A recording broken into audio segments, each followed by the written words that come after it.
je suis. Je n'ai ni valeur, mais Seigneur, pour toi, je suis une perle de prix. Est-ce que tu peux le dire avec moi? Ta grâce m'a trouvé, ta grâce m'a trouvé. Il est si bon, Jésus, il est si merveilleux. Sans valeur, mais pour toi, perle. Oh, ta grâce m'a trouvé, tel que je suis. Oui, Seigneur, tu as quitté ton trône de gloire et tu es venu mourir sur la croix pour moi. Oui, ta grâce m'a trouvé, ta grâce m'a trouvé. Dis-le lui avec beaucoup d'amour. Car il t'a aimé le premier, il t'a aimé tel que tu es. Tel que tu es, tu n'avais pas de valeur, tu étais prêt à être livré à la mort. Ta grâce m'a trouvé, tel que je suis dans le péché. Ta grâce m'a trouvé, alors que j'étais loin de toi. Ta grâce m'a trouvé, je n'avais ni valeur, destinée à la mort. Oh, nous chantons, hey, à lui la majesté. Tu es digne de louange, Jésus. Tu es le roi de gloire, le Seigneur des seigneurs. À toi la majesté, à toi la majesté. Oh, dis-le lui, il est la majesté, majesté.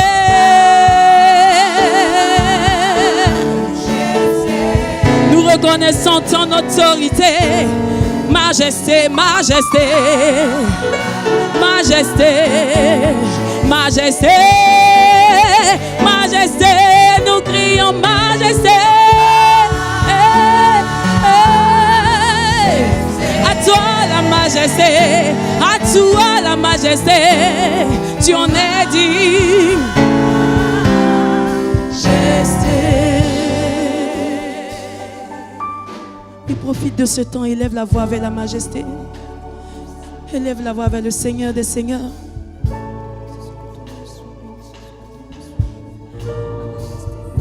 Seigneur, ton trône est établi et tu règnes de tout temps. Tu ne partages ta gloire avec personne, Seigneur. Tu es merveilleux. Tu es l'alpha et l'oméga de nos vies, Seigneur Jésus-Christ de Nazareth. En dehors de toi, il n'y a point d'autre Dieu. Tu es digne de nos louanges, digne de notre adoration, digne d'être célébré, digne d'être glorifié.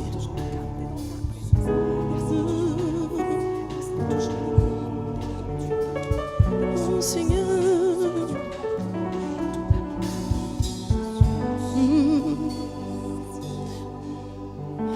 par ton amour je suis racheté et je suis heureuse quand je viens dans ta présence. Oui, par ton amour, je suis restaurée en présence de ta majesté. Oh, disons majesté, majesté.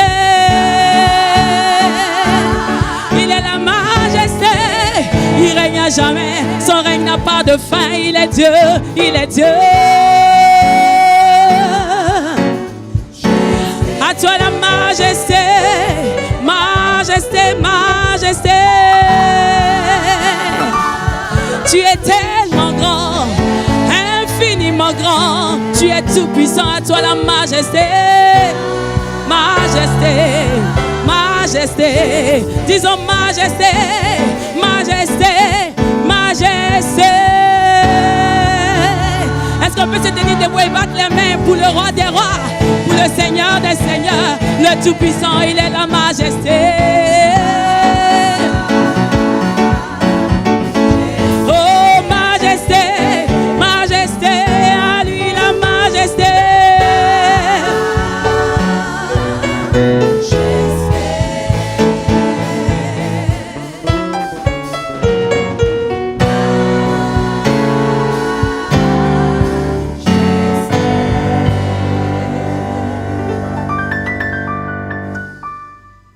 C'est à toi que nous voulons rendre la gloire. C'est à toi que nous voulons rendre l'honneur. C'est à toi que nous voulons rendre toute la magnificence parce que tu es souverainement élevé.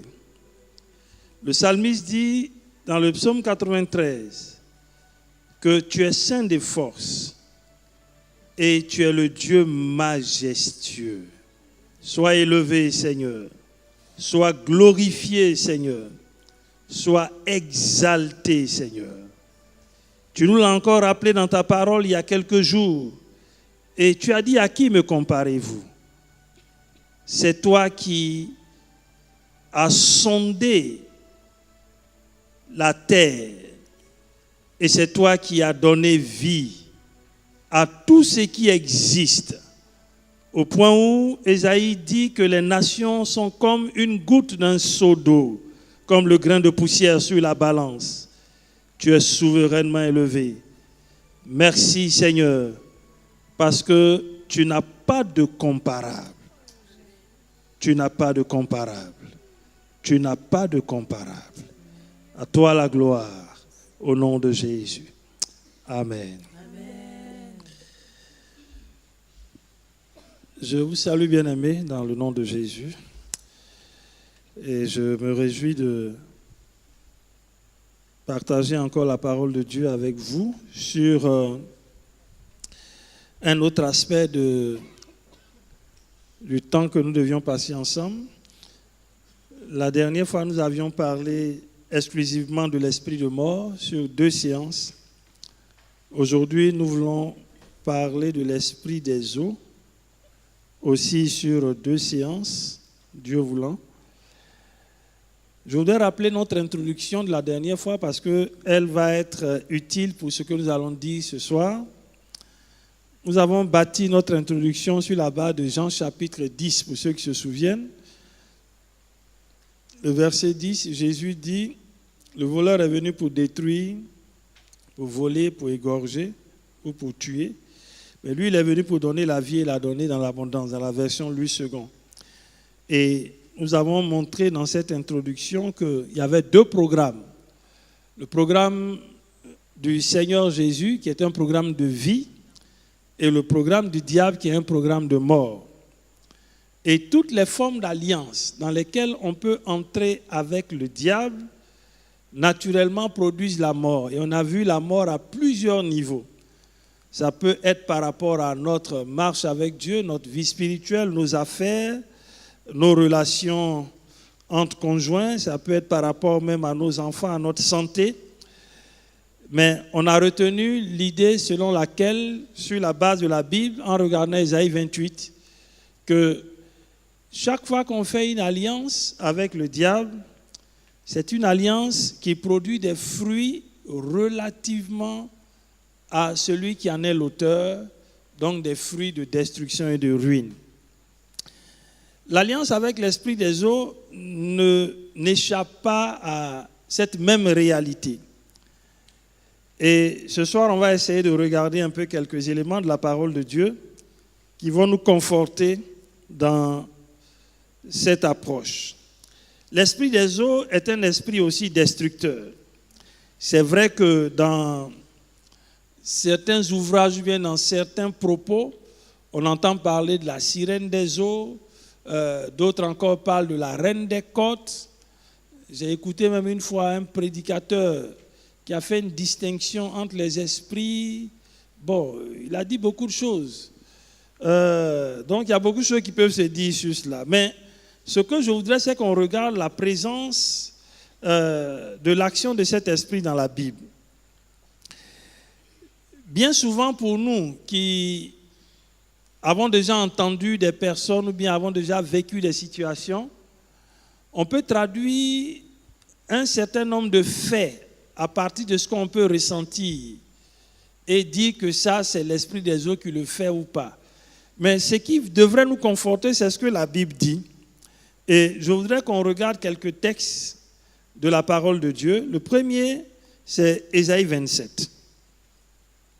Donc, dans notre comment on peut dire ça, dans notre nomenclature, on va regarder la présence de cet esprit dans la Bible. Donc pour ceux qui notent, après avoir dit que c'est un esprit destructeur, si vous notez, vous pouvez noter 1, la présence dans la Bible. On va lire quelques textes. Ésaïe 27, que vous connaissez certainement. En ce jour, l'Éternel frappera de sa dure, grande et forte épée, et Ésaïe nous donne un certain nombre d'indications. Le Léviathan, serpent fuyard, le Léviathan, serpent tortueux, et il tuera le monstre qui est dans la mer. On voit déjà une allusion à une créature qui a pour champ la mer. Et naturellement, la mer, c'est une eau. Et Ésaïe dit, en ce jour, l'Éternel va se servir d'une arme pour régler le compte de cet esprit. Donc, quand on verra la semaine prochaine l'aspect du combat, on reviendra sur ce texte.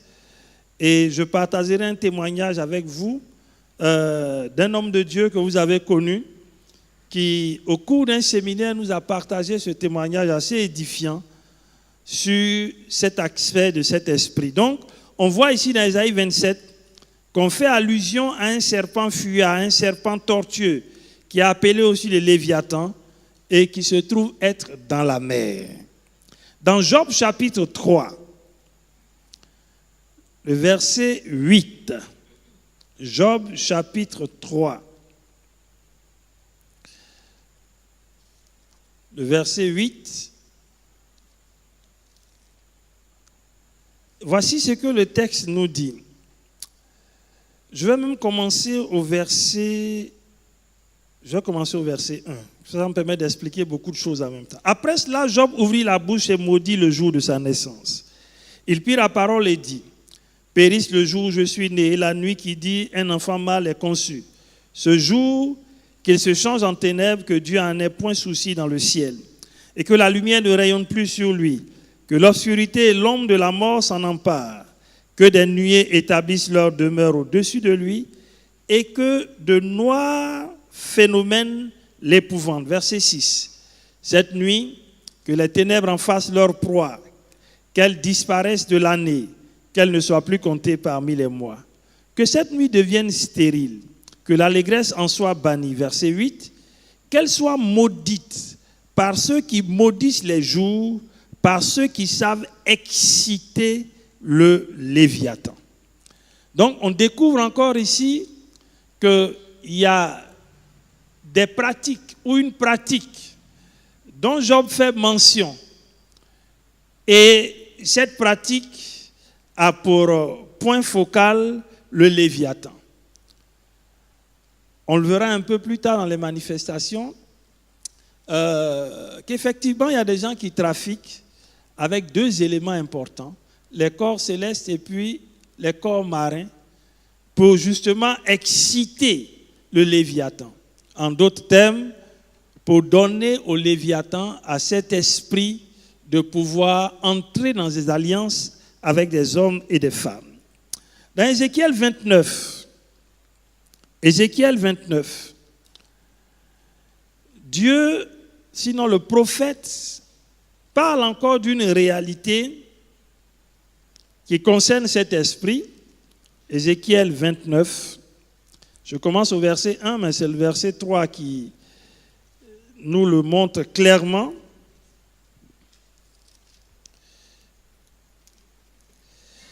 La 10e année, le 12e mois du 10e mois, le 12e jour, du 10e mois, la parole de l'Éternel me fut adressée en ces mots. Fils de l'homme, tourne ta face vers Pharaon, roi d'Égypte, et prophétise contre lui et contre toute l'Égypte. Parle et tu diras, ainsi parle le Seigneur l'Éternel. Voici, j'en veux à toi, Pharaon, roi d'Égypte. Et puis, contre toute attente, il y a un changement. Bon, je ne sais pas comment on pourrait dire ça. Mais grand crocodile qui te couche au milieu de tes fleuves et qui dit, mon fleuve est à moi, c'est moi qui l'ai fait. Alors que Ézéchiel se tourne, Dieu donne une instruction à Ézéchiel par rapport à Pharaon, on se rend compte que dans une approche, j'ai envie de dire, poétique, Pharaon est comparé, sinon est pris pour un crocodile, et les mots qui suivent nous disent qu'il se couche au milieu de ses fleuves, et il dit, mon fleuve est à moi, c'est moi qui l'ai fait.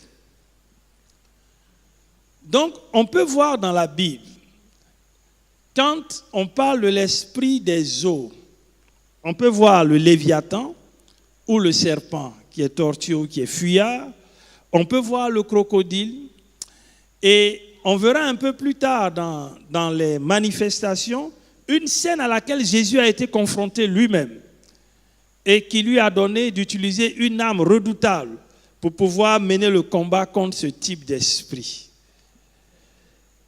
Voici donc quelques textes qui montrent que dans la Bible, la présence de cet esprit est manifeste.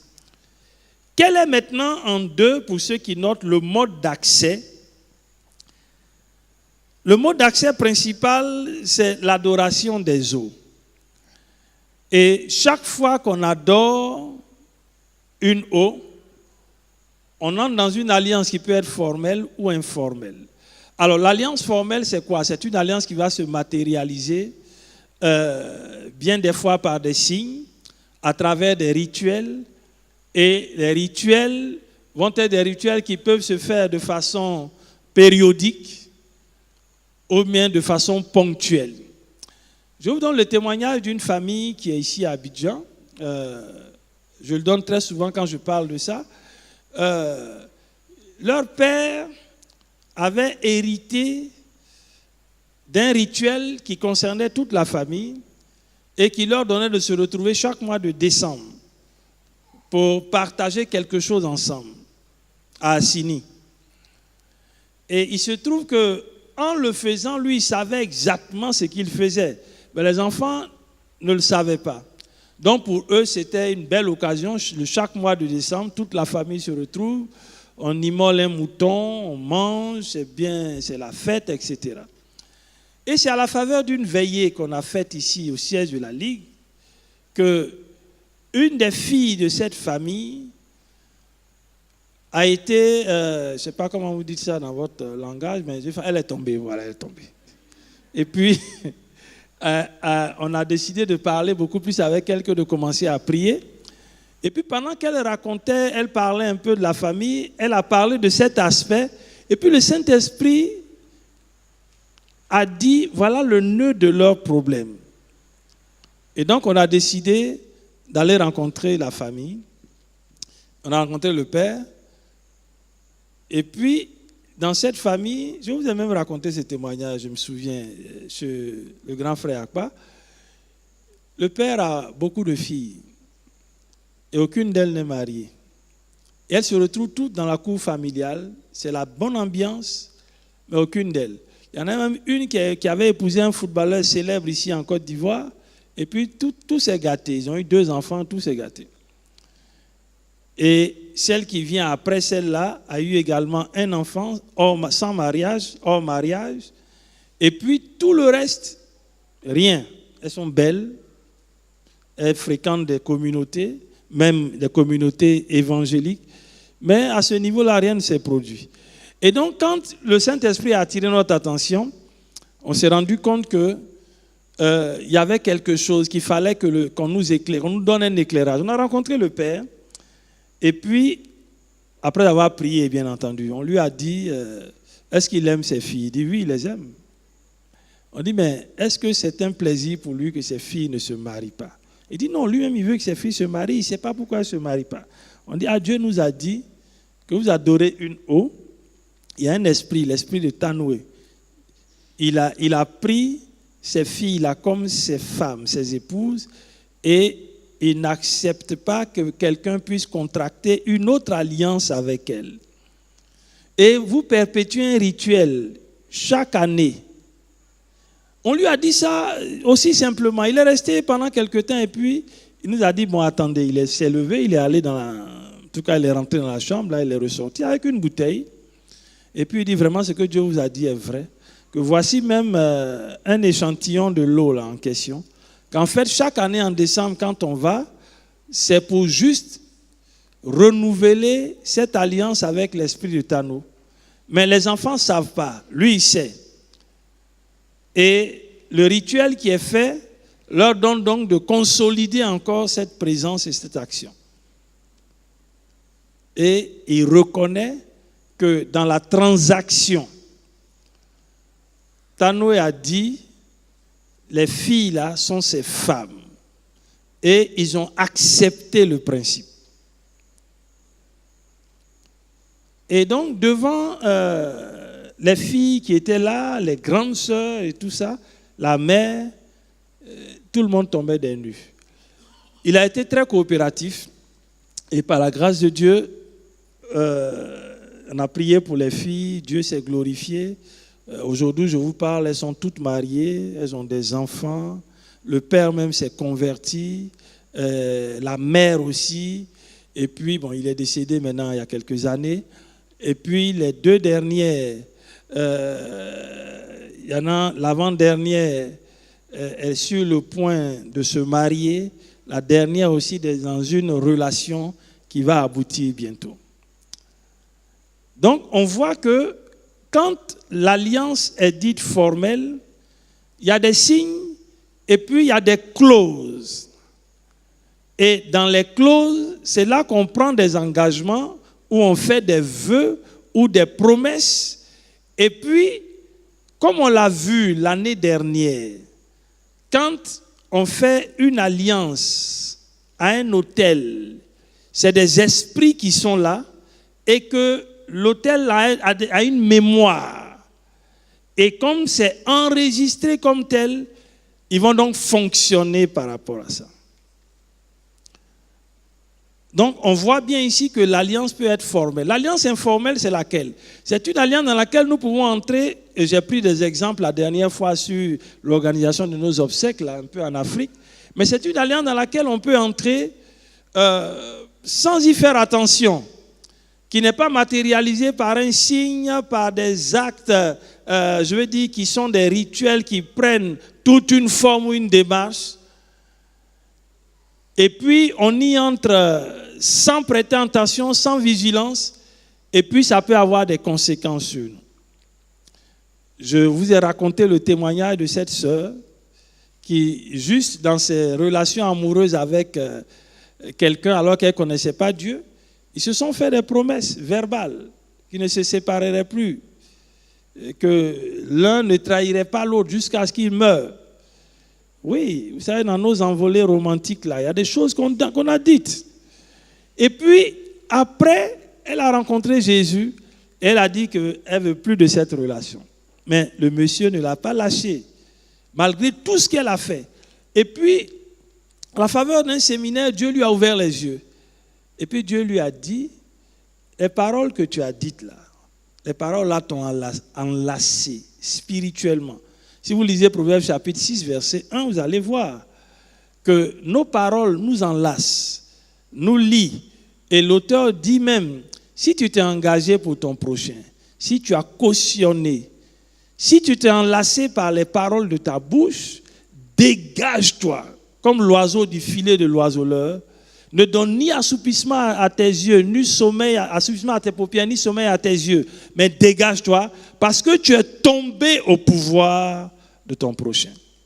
Et donc, elle est allée rencontrer le monsieur qui était tout enthousiaste de la revoir. Et puis elle lui a dit, bon, ce que je t'ai dit là, je ne me reconnais plus dedans. J'ai dit qu'on n'allait plus se séparer, etc. Je me retire, je me soustrais de ça, je ne me reconnais plus, je renonce à ces paroles. Quand elle a fait ça, c'est comme si ce monsieur ne l'avait connu ni d'Adam ni d'Ève. Aujourd'hui, je vous parle, et ça jouait en fait sur ses relations avec un frère. Et quand Dieu lui a ouvert les yeux, qu'elle a fait ça, la situation s'est stabilisée.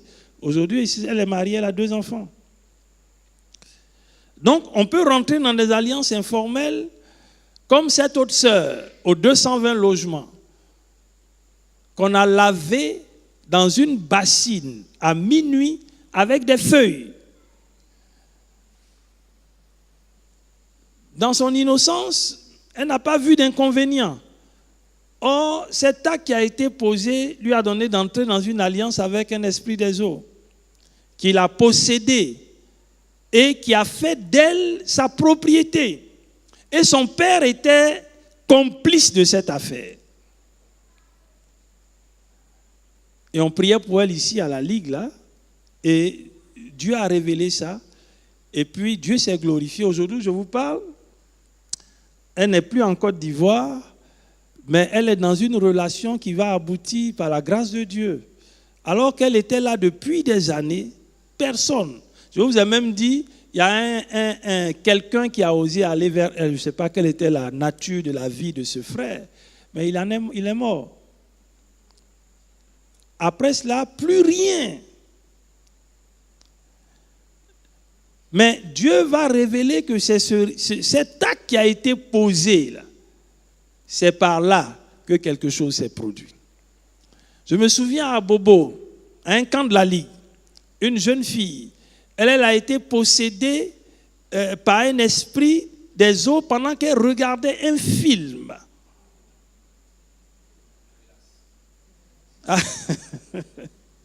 Elle regardait un film. Et c'est pendant qu'on priait pour elle que l'esprit se manifestait que cette révélation a été faite. Donc vous voyez qu'il y a des choses avec lesquelles nous rentrons en contact qui peuvent être pour nous des moyens par lesquels l'esprit peut agir. Quand on regarde Pharaon, celui que Dieu a appelé crocodile tapi dans les eaux, Pharaon avait une forte alliance avec le Nil. D'ailleurs, dans les ouvrages là, quand vous lisez les ouvrages relativement à l'histoire de l'Égypte, on dit que l'Égypte est la fille du Nil. C'est le Nil qui a fait l'Égypte. Mais regardez dans Exode chapitre 7. Dieu va donner des instructions à Moïse. Et puis il dit à Moïse, le matin très tôt, qu'il aille au Nil.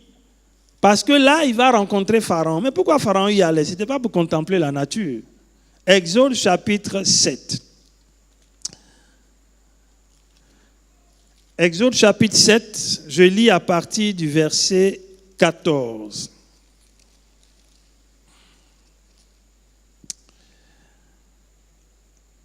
L'Éternel dit à Moïse, Pharaon a le cœur endurci, il refuse de laisser aller le peuple. Va vers Pharaon dès le matin, il sortira pour aller près de l'eau et tu te présenteras devant lui au bord du fleuve. Tu prendras à ta main la verge qui a été changée en serpent et tu diras à Pharaon, l'Éternel, le Dieu des Hébreux, m'a envoyé auprès de toi pour te dire, laisse aller mon peuple afin qu'il me serve dans le désert et voici jusqu'à présent tu n'as point obéi, etc., etc. Au verset 17, Dieu lui dit, à ceci tu connaîtras que je suis l'Éternel. Je vais frapper les eaux du fleuve avec la verge qui est dans ma main et elles seront changées en sang. Dieu, sachant que Pharaon avait une alliance avec l'eau, va donner une instruction à Moïse. Et vous savez que les 10 plaies de l'Égypte, en fait, sont 10 dieux que Dieu était en train de traiter dans la confrontation entre Moïse et Pharaon. C'était des dieux de l'Égypte que les Égyptiens adoraient. Et Pharaon, en tant que roi, j'ai envie de dire, il était l'un des plus cankés de l'Égypte. Et Dieu, dans sa stratégie, va aller étape par étape. Quand Dieu dit à Moïse de frapper l'eau, ce n'est pas pour que ce soit quelque chose qui fasse beau pour un artiste qui est en train de peindre un tableau. C'est parce qu'il y avait cette alliance que Dieu voulait régler par rapport à Pharaon. C'est pour ça, dans Ézéchiel 29, Dieu lui dit, il dit à Ézéchiel, parle, et tu diras à Pharaon, et puis il dit, grand crocodile qui est tapi dans tes fleuves, au milieu de tes fleuves, et qui dit, le fleuve est à moi, parce qu'il avait une alliance avec cet esprit. Regardons maintenant dans un troisième point, quelles sont les manifestations et l'influence de cet esprit, ou l'influence de cet esprit. Ça peut être à la fois une influence, ça peut être une manifestation, mais j'ai fait un découpage pour qu'on le voit de façon méthodique. D'abord dans la vie d'une personne. Dans la vie d'une personne. L'action de cet esprit peut se manifester dans la vie d'une personne par la débauche sexuelle. On a eu affaire à une jeune fille qui était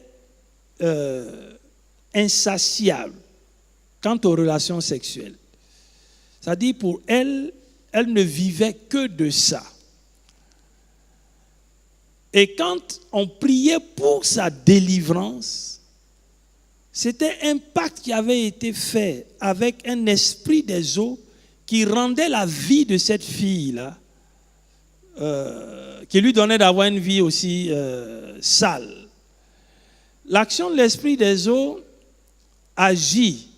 Je crois vous avoir rendu le témoignage de Yopougon, où il y avait des... Bon, je vais en parler tout à l'heure, donc je donnerai le témoignage plus tard. Donc, débauche sexuelle. Deuxième élément qu'on peut noter par rapport à la vie de quelqu'un, l'ivrognerie. Ce qu'on peut appeler l'esprit de Bacchus. L'ivrognerie vient de là. Troisième élément, les chutes morales répétées. Je répète bien, répétées. On peut connaître une chute morale, mais quand ça devient récurrent, c'est qu'il y a un problème. Regardez par exemple deux textes intéressants avant que je ne continue. Apocalypse chapitre 17. Apocalypse chapitre 17.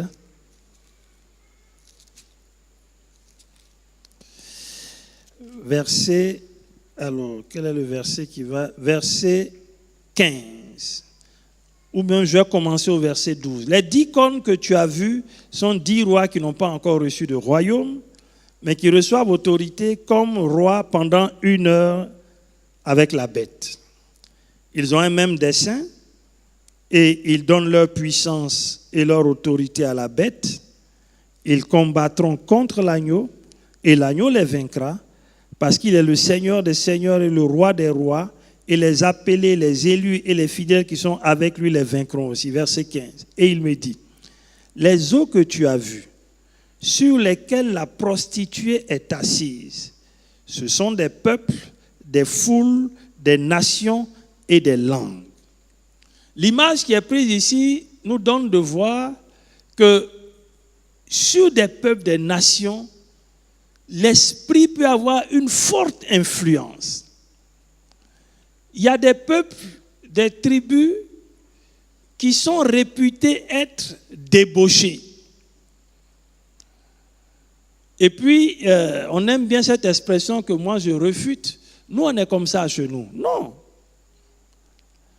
Mais vous allez voir que dans l'histoire de ces peuples, il y a un aspect important qui les a introduits dans l'alliance avec un esprit des eaux qui entraîne tout le monde dans la débauche. Regardez même ici, là, à Bassam, à Mossoul. On est allé dans un endroit, oh là là, où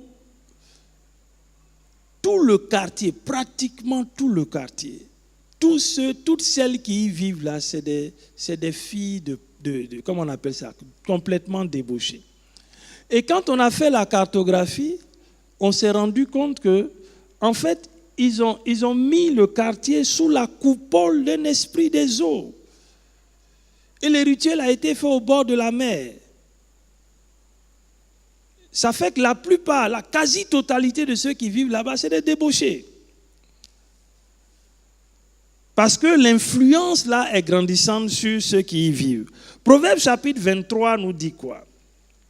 Proverbe chapitre 23.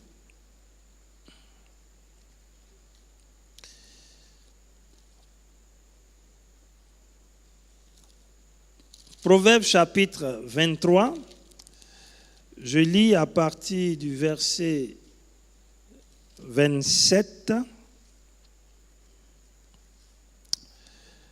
Je vais commencer au verset 26 même. Mon fils, donne-moi ton cœur et que tes yeux se plaisent dans mes voies. Car la prostituée est une fosse profonde et l'étrangère un puits étroit. Verset 28, elle dresse des embûches comme un brigand et elle augmente parmi les hommes le nombre des perfides. Pour qui les a, pour qui les hélas. Proverbe 23, verset 27 jusqu'à 28. Donc, on voit bien que l'activité de cette prostituée, c'est d'amener les gens à vivre dans la perfidie, dans tout ce qui est contraire à ce qui est normal. Quatrième point par rapport aux manifestations, pour certains, pas tout le monde, hein, mais pour certains, le célibat pourrait être, sinon l'esprit des eaux pourrait être à l'origine de leur situation de célibataire. Tout simplement parce qu'on a contracté une alliance avec un esprit qui est notre époux, bien qui est notre épouse. Et dans cette alliance-là, il est strictement interdit que celui qui est l'autre partie ou bien l'une des parties, il est strictement interdit que cette personne-là contracte une autre alliance. Le mariage, c'est une alliance dans laquelle on rentre.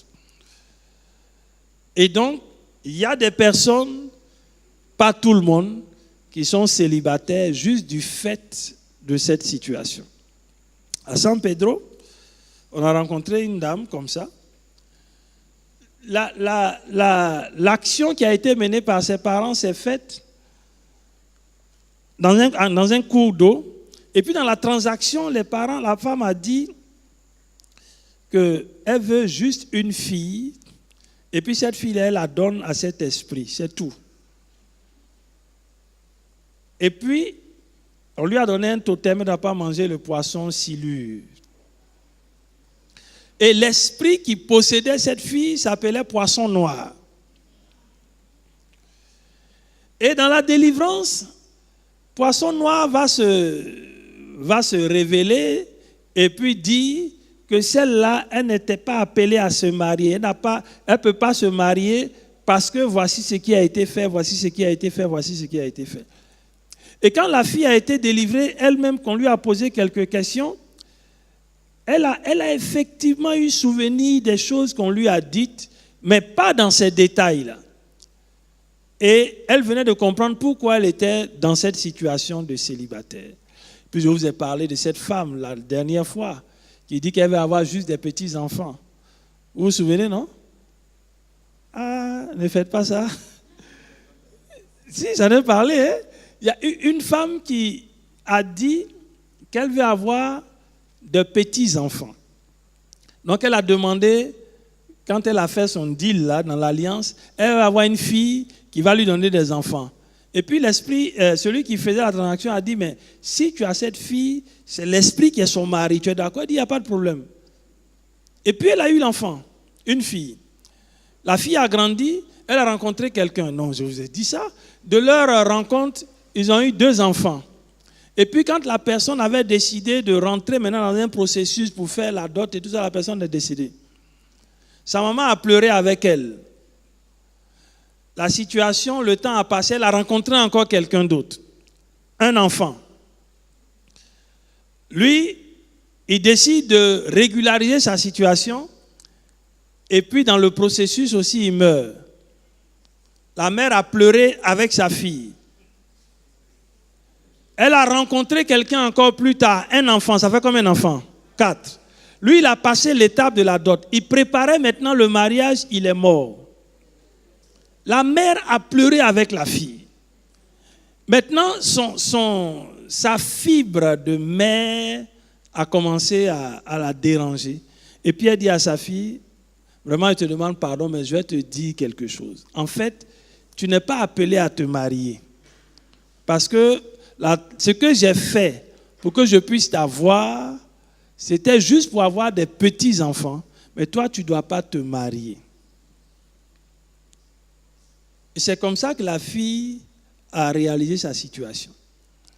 Cette famille a été aidée, Dieu s'est glorifié, et puis aujourd'hui, je vous parle, cette dame-là s'est mariée dans le Seigneur. Donc, il y a des choses qui peuvent se faire, et peut-être dont on est même ignorant, mais qui peuvent être à la base de notre situation du point de vue matrimonial. Qu'en est-il dans un foyer, après une personne, dans un foyer? Bien souvent, peut-être pas toujours, mais bien souvent, les disputes, les querelles sont une manifestation ou une influence de cet esprit. J'ai fait un séminaire au jardin de la Riviera. Et puis à la fin, il y a une dame qui voulait me rencontrer. Et puis, elle dit, mais ce n'est pas possible. Pour des choses bénignes, c'est-à-dire qui sont même banales, entre elle et son mari, ça devient... La maison se transforme en un champ de bataille. Et c'est des disputes à n'en point finir. C'est des bagarres même des fois. C'est des querelles. Mais tout ça, c'est pourquoi elle, cette dame en question, en échangeant avec elle, il se trouve que sa mère et elle sont allés voir, comment on appelle, les marabouts, je ne sais pas trop les... Et puis, malheureusement, on est allé la laver quelque part au bord d'une eau, là, à minuit, quand elle était en quête d'un certain nombre de choses. Et bon, elle n'a pas considéré ça. Or, l'esprit, là, la considérait comme sa partenaire. Donc, il fallait à tout prix gâcher cette relation. Donc, bien souvent, les disputes, les querelles. Deuxième élément, ça peut aller jusqu'à la séparation même de corps. Parce que la finalité, on l'a vu dans Jean 10, c'est de détruire. Troisième élément, ça peut toucher aussi à nos finances, la destruction de nos finances. Il y a une histoire intéressante dont on ne pourra pas parler en long et en large, mais je voudrais vous amener à la relire, l'histoire de Jésus avec la femme samaritaine, dans Jean chapitre 4. Quand Jésus lui demande, quelle est la question que Jésus lui a posée? Où est ton mari? Elle dit, elle n'a pas de mari, parce qu'elle était déjà, je ne sais pas, à la quatrième, cinquième.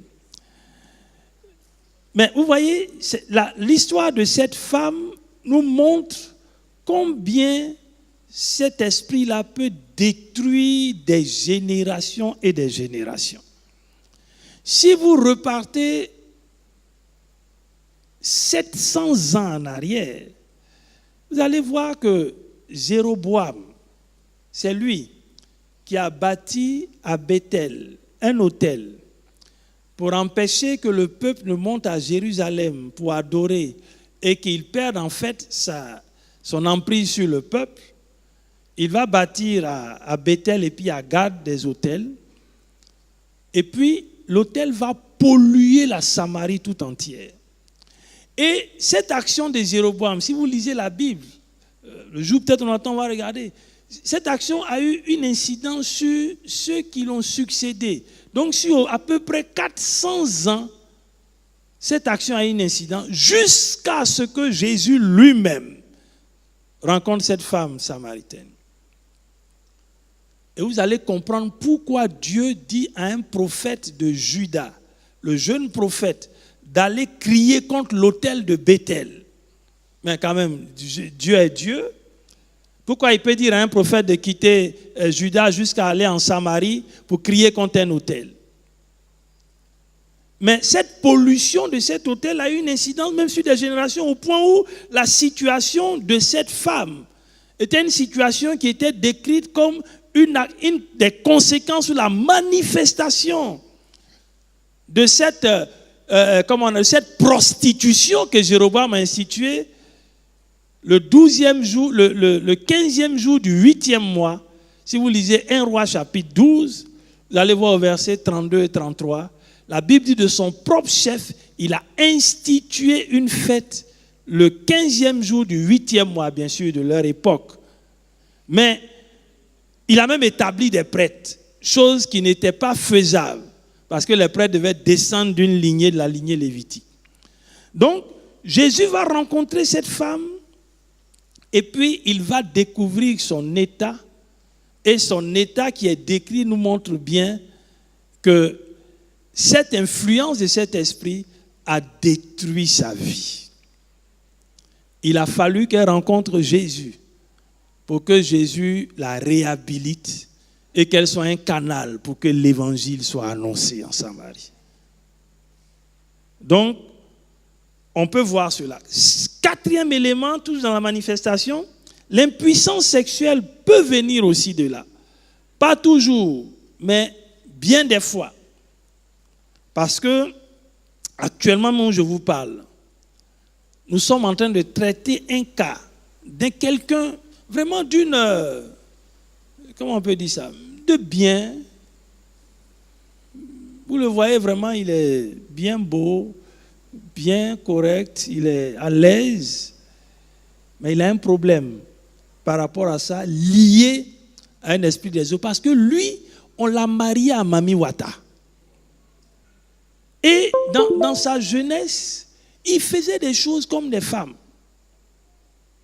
On l'appelait, mais on lui a donné un nom. Bon, je ne vais pas dire, je ne sais pas si vous le connaissez, et puis vous allez aller dire que je suis une part de son histoire ici. Mais il a un problème d'impuissance sexuelle lié à ça. Parce que Mami Wata dit, c'est son mari, et puis pourquoi quelqu'un d'autre profiterait de ce qui lui appartient en propre? Je vous dis, vous voyez, la personne ne peut même pas soupçonner ça. Et le drame, c'est que ça a provoqué aujourd'hui une séparation entre lui et avec sa femme. Au point où ils ont prononcé le divorce. Et on se rend compte que c'est ce mariage-là, cette alliance qui a été faite, qui a une incidence sur sa virilité. Cinquième point, cet esprit peut aller jusqu'à ce que je viens de dire, provoquer même le divorce. Parce que pour lui, la finalité, c'est ça. Et puis le sixième point, ça peut aller même jusqu'à la mort du conjoint. J'ai connu un couple quand on était à Yopougon, à la cité de Yopougon, où l'homme, influencé par ces choses, il faisait n'importe quoi au point où un jour, quand il s'est marié, sa femme est venue le surprendre dans le lit conjugal. Elle n'a pas supporté, elle a disjoncté. Et puis sa santé a décru et puis elle est morte. Elle est décédée. Donc on peut arriver jusqu'à ça. Dans une nation, comment cet esprit peut agir? Donc ça peut être une nation, ça peut être une ville, ça peut être un quartier ou un village. Le libertinage, plus précisément le libertinage sexuel. Deuxième point qu'on peut voir, voyez les lieux de grande consommation d'alcool et de drogue. Alors voilà, c'est maintenant je vais raconter le témoignage de Yopougon. À Yopougon, on allait faire un séminaire. Et puis, ça aussi je vous l'ai déjà dit, ce qui nous a frappé, c'était la multitude de bars autour de l'église qui font du bruit même pendant que l'église aussi fait ses activités. Et puis on a parlé de l'action des esprits des eaux sur un territoire. Et puis on a parlé de cet aspect alcool, drogue, lieu de plaisir. Et on a fait une semaine. À la fin de la semaine, on a mis l'église au défi de peaufiner une cartographie et puis d'engager des actions. Ils avaient même souhaité que je vienne pour qu'on fasse ça. Ils ont dit non, faites. Dieu vous entend. Et puis ils ont fait. Quelque temps plus tard, les bars, les lieux de plaisir ont fermé les uns après les autres. Jusqu'à ce que la quiétude règne autour de ce lieu de culte. Et le pasteur m'appelle. Il dit, frère, c'est extraordinaire, j'ai un grand témoignage. Je lui ai dit, moi, Comment il n'y a pas petit, il n'y a pas grand témoignage? Témoignage, c'est témoignage. Qu'est-ce que c'est, pasteur? Et puis il raconte. Extraordinaire. Si vous pouvez faire l'expérience, bien-aimé, il y a un lieu de plaisir, un coin de drogue, un coin de ceci qui perturbe votre quiétude.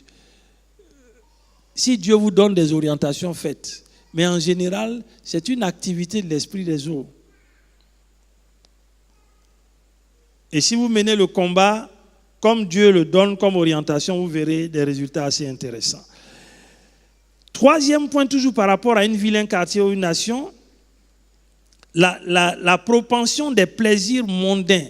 Regardez aujourd'hui en Côte d'Ivoire, et en zone, je ne sais pas comment on appelle ça, mais il y a des choses abominables qui se font là-bas. Abominables. Abominables. Et ça, ce n'est pas des choses qui plaisent à Dieu, mais ça irrite Dieu. Donc, la propension des plaisirs mondains et puis la prolifération des lieux de plaisir. Et tout cela va entraîner quoi? Une déchéance morale. Je vais vous donner quelques textes qu'on ne pourra pas lire. Ézéchiel 16, vous pouvez noter Ézéchiel 16, versets 29 à 34. Vous allez voir, peut-être ça on va regarder. Notez les autres textes. Naoum chapitre 3, verset 4. Naoum chapitre 3, verset 4. Osée chapitre 4, verset 11. Et puis Osée chapitre 5, verset 4. Naoum 3, 4. Osée 4, 11. Osée 5, 4. Et puis enfin Apocalypse chapitre 17, verset 2. Et moi je vais lire Ézéchiel 16. Il est révélateur, ce texte, de la déchéance que cet esprit peut entraîner dans un quartier, dans une ville, dans une famille. Ézéchiel, chapitre 16, versets 29 à 34. Je lis le texte de la parole de Dieu. Tu as multiplié tes prostitutions avec le pays de Canaan et jusqu'en Chaldée. Et avec cela, tu n'as pas encore été rassasié. Quelle faiblesse de cœur tu as eue, dit le Seigneur l'Éternel, en faisant toutes ces choses qui sont l'œuvre d'une maîtresse prostituée.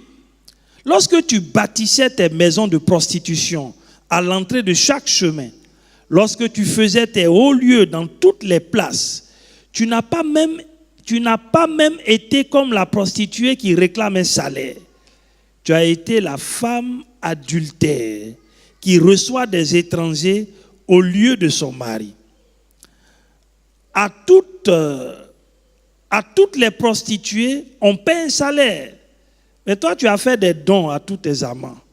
Tu les as gagnés par des présents afin de les attirer à toi de toutes parts dans tes prostitutions.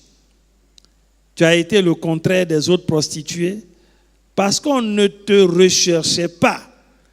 Et en donnant un salaire au lieu d'en recevoir un, tu as été le contraire des autres. Et puis la suite, vous pourrez la lire après. Dieu dit, c'est pourquoi, prostituée, écoute la parole de l'Éternel. Ainsi de suite, ainsi de suite. Je vous exhorte à continuer la lecture. On voit donc la démarche. Et même ici, Dieu, même dans ses plaintes, montre que, ce type de prostitution n'était même pas conforme à ce qui se faisait normalement. Donc la déchéance morale est arrivée sur Canaan et sur la Chaldée. Quelle est la manifestation de cet esprit dans l'Église? Je vais terminer par ça aujourd'hui. Dans l'Église, l'esprit des eaux agit dans le domaine de la séduction. Regardons Apocalypse chapitre 2. Quand Dieu parle aux 7 églises, il y a une des églises dont le reproche est révélateur de l'action de cet esprit. Apocalypse chapitre 2, je lis à partir du verset 18, il s'agit de l'église de Thyatire. Écrit à l'ange de l'église de Thyatire.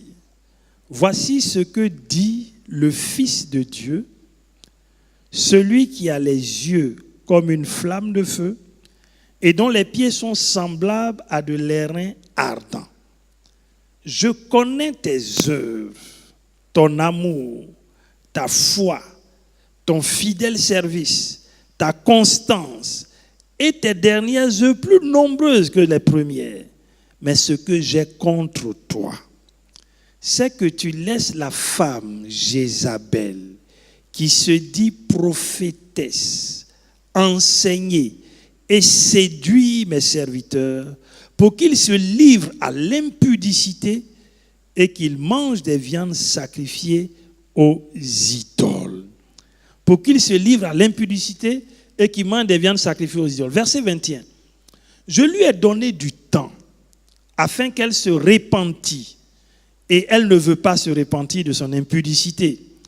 Voici, je vais la jeter sur un lit et envoyer une grande tribulation à ceux qui commettent adultère avec elle, à moins qu'ils ne se repentent de leurs œuvres. Je ferai mourir de mort ses enfants, et toutes les églises connaîtront que je suis celui qui sonde les reins et les cœurs, et je vous rendrai à chacun selon vos œuvres. À vous, à tous les autres de Thyatire, qui ne reçoivent pas cette doctrine et qui n'ont pas connu les profondeurs de Satan, comme il les appelle, je vous dis, je ne mets pas sur vous d'autres fardeaux, seulement ce que vous avez, retenez-le jusqu'à ce que je vienne. À l'adresse de Thyatire, il y a deux choses qu'on peut relever ici. La première chose, comme je l'ai dit, c'est la séduction. Je vais revenir un peu sur les aspects de la séduction. La deuxième chose, qui est manifestement une activité de l'esprit des eaux, c'est le fait de se donner des titres. La Bible dit, tu laisses Jézabel, la femme Jézabel, qui se dit prophétesse. Ce n'est pas Dieu qui l'a établie comme prophétesse. Elle-même s'est donné le titre de prophétesse. Et il dit, pour qu'il se livre pour enseigner et séduire mes serviteurs. La séduction peut se situer à plusieurs niveaux, mais je voudrais en donner deux. Le premier niveau, c'est celui d'entraîner les hommes de Dieu dans la débauche et dans l'impudicité. Le deuxième niveau, c'est celui de les détourner de la saine doctrine. L'année dernière, je vous ai donné encore deux témoignages que je vais rappeler ici. Dans une église à Bobo, une fille, je dis comme ça, elle est venue à un jour de rencontre. Et puis comme on le fait dans les églises, là, on demande ceux qui sont là pour la première fois, vous allez faire ça aujourd'hui, classe, ils allaient faire ça tous les jours.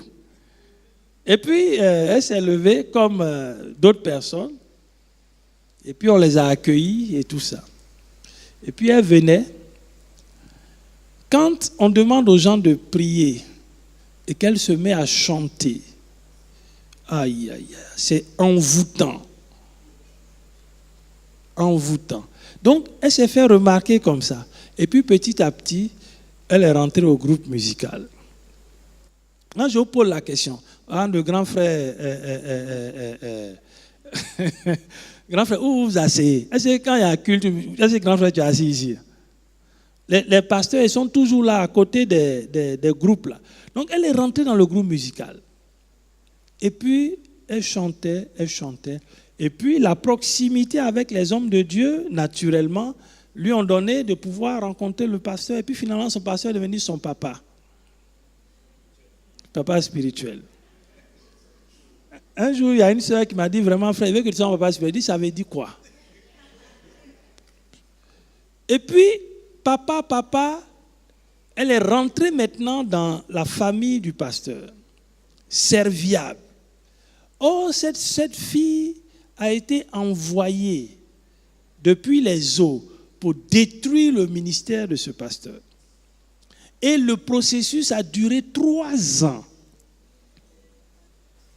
Ce qui a sauvé cet homme, c'est que c'était un homme de prière et Dieu va lui révéler qui est cette fille.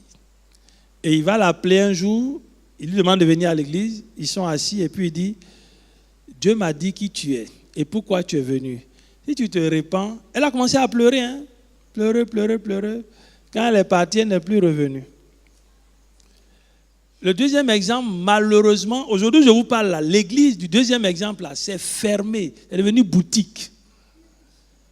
Parce que celle-là, elle a réussi à coucher avec le pasteur. Quand elle a couché avec lui, c'est fini.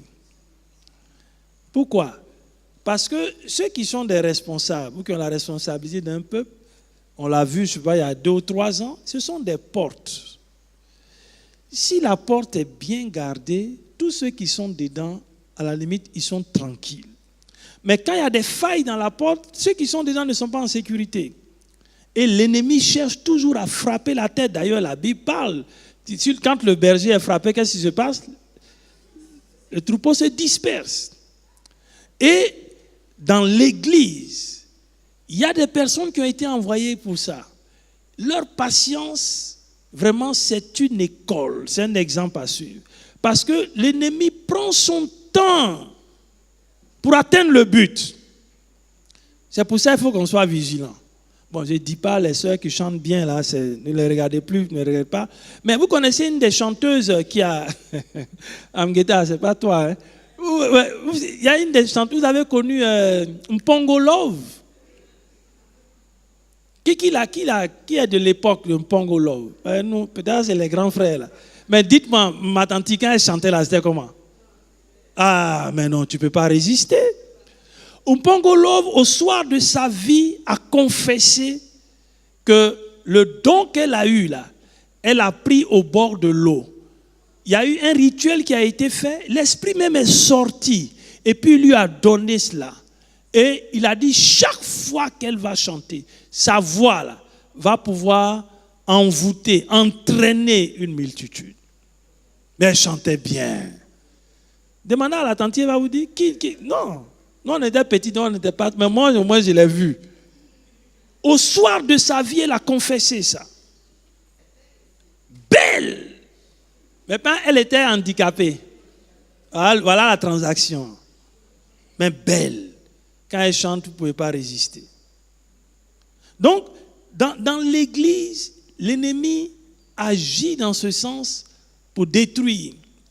Et l'esprit des eaux, comme c'est une séduction, on va donc prendre une sorte d'apparence et d'apparat pour pouvoir brouiller la vigilance.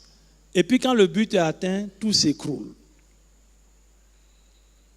Jésus, je termine par ça, dans Marc chapitre 4 et chapitre 5, vous connaissez bien ce texte. Jésus partait sur le territoire de Génézareth ou de Gadara, etc. Il a dit à ses disciples, passons à l'autre bord. Et puis, ils ont pris la barque, il y a un vent, une tempête qui s'est levée. Ils étaient sur le lac Tibériade. À cette époque du temps, il y avait effectivement des fois des soubresauts, etc. Mais si vous regardez bien le texte de Marc, je vais même commencer par la fin. Quand Jésus est arrivé sur le territoire, il a fait combien de temps là-bas? Qu'est-ce qui s'est passé? Il y avait un fou. Quand le fou a été délivré, les Gadaréens sont venus dire à Jésus, pardon, il faut quitter notre territoire.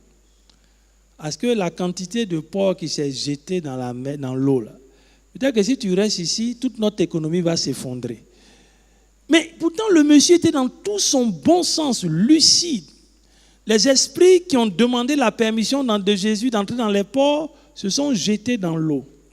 Mais avant que Jésus n'arrive sur le territoire de Gadara, juste pour cette personne, pas pour 50 personnes, juste pour celui-là, parce que par lui, les 10 régions de Gadara ont entendu la bonne nouvelle. Quand le vent s'est levé, quand la tempête s'est levée, qu'ils ont réveillé Jésus, la semaine prochaine, on va parler de cette arme.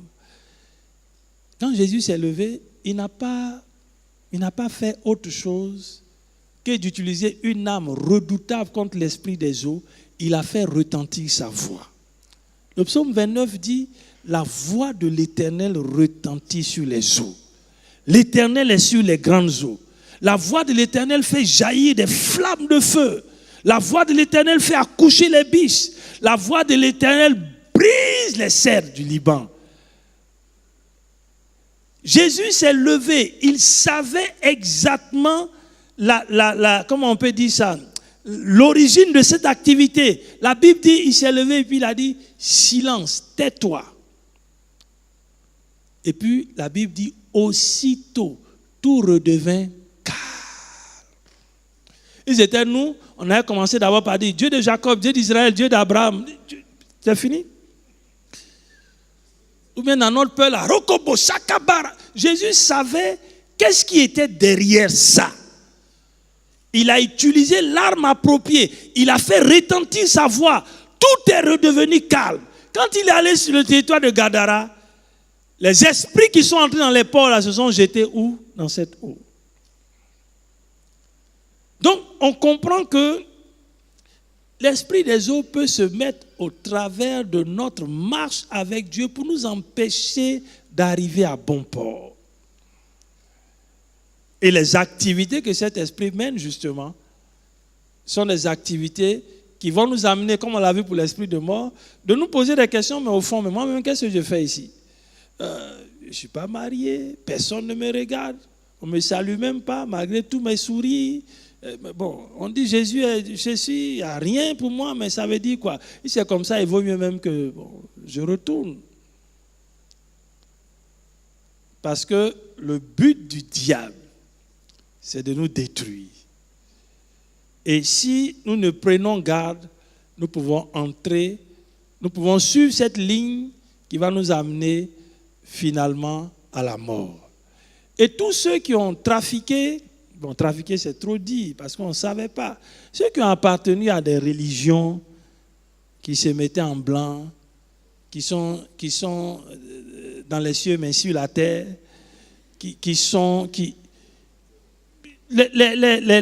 les esprits principaux qui trônent là, c'est ça. Il y en a qui ont par ignorance sont entrés dans des pactes. Mais vous savez que pour Satan, tu étais ignorant, tu n'es pas ignorant. Lui, ce n'est pas ça son problème. Le plus important, c'est qu'il te tient et qu'il t'influence. Ma prière, c'est que Dieu nous donne si nous réalisons que nous avons un problème relativement à ça, que Dieu nous donne vraiment de nous en sortir, parce que comme je l'ai dit, la rencontre de la femme samaritaine avec Jésus l'a réhabilité. La rencontre du fou de Gadara avec Jésus l'a libéré. Donc, l'œuvre que Jésus est venu accomplir est une œuvre parfaite, complète, pour que nous aussi, nous puissions être libérés de toutes les formes d'influence ou de toutes les formes de possession liées à l'esprit des eaux, pour que nous expérimentions combien le Seigneur est bon. Que le Seigneur nous bénisse et qu'il bénisse sa parole dans nos cœurs. Amen.